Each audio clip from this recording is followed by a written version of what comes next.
ನಮ್ಮ ಪಕ್ಷದ ಅಭ್ಯರ್ಥಿ ರಕ್ಷಾ ರಾಮಯ್ಯ ಅವರೇ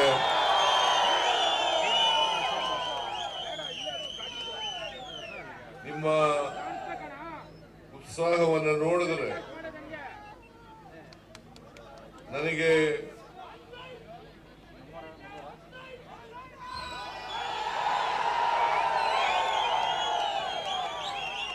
ರಕ್ಷಾ ರಾಮಯ್ಯ 100% ಗೆಲ್ತಾರೆ ಅಂತಕ್ಕಂಥ ವಿಶ್ವಾಸ ಬರ್ತಾರೆ.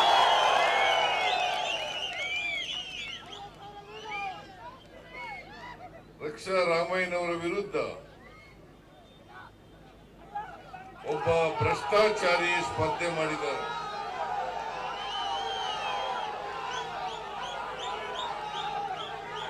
ಬಿಜೆಪಿಯ ಅಭ್ಯರ್ಥಿ, ಬಿಜೆಪಿ ಸರ್ಕಾರದಲ್ಲಿ ಆರೋಗ್ಯ ಸಚಿವರಾಗಿದ್ದರು.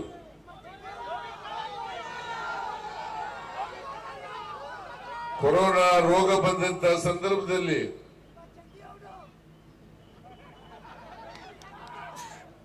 ಆರೋಗ್ಯ ಇಲಾಖೆಗೆ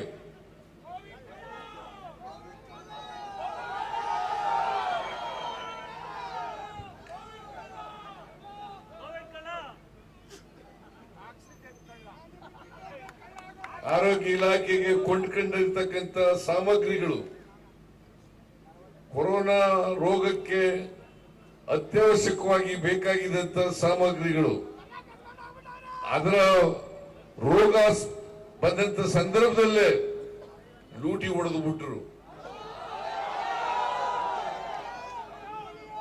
ಅವರು ರಕ್ಷಾರಾಮಯ್ಯನ ವಿರುದ್ಧ ಈಗ ಬಿಜೆಪಿ ಜೆಡಿಎಸ್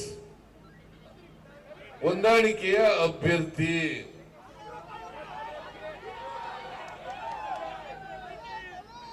ನೀವು ಯೋಚನೆಯನ್ನು ಮಾಡಬೇಕು.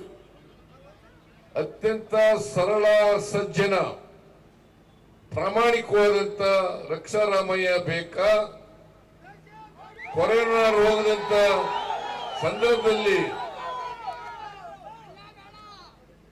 ಸಂದರ್ಭದಲ್ಲಿ ಭ್ರಷ್ಟಾಚಾರ ಮಾಡಿದಂತ ಭ್ರಷ್ಟಾಚಾರಿ ಬೇಕಾ?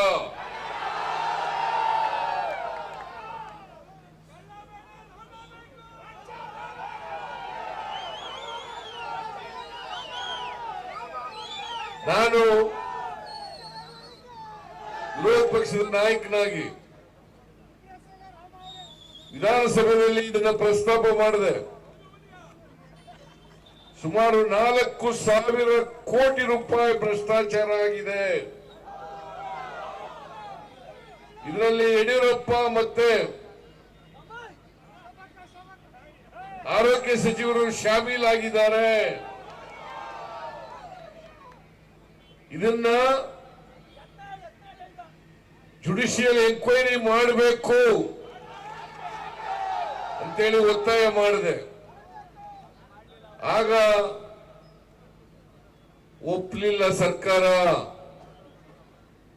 ತನಿಖೆ ಆಗ್ಲಿಲ್ಲ.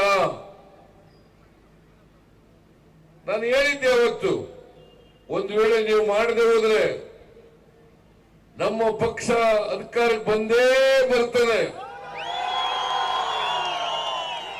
ನಾವು ಅಧಿಕಾರಕ್ಕೆ ಬಂದ ಮೇಲೆ ತನಿಖೆಯನ್ನ ಮಾಡಿಸ್ತೇವೆ ಅಂತೇಳಿ ಇವತ್ತು ನ್ಯಾಯಾಂಗ ತನಿಖೆಯನ್ನ ಪ್ರಾರಂಭ ಮಾಡಿಸಿದ್ದೇವೆ.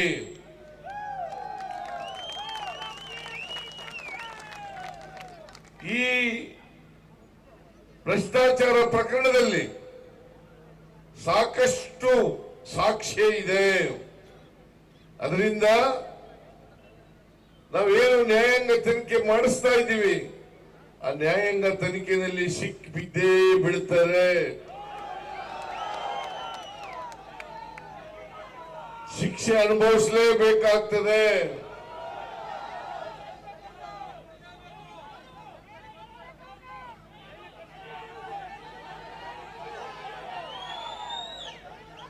ನಿಮ್ಮೆಲ್ಲರ ಅಭಿಲಾಷೆಯಂತೆ ಅವರನ್ನ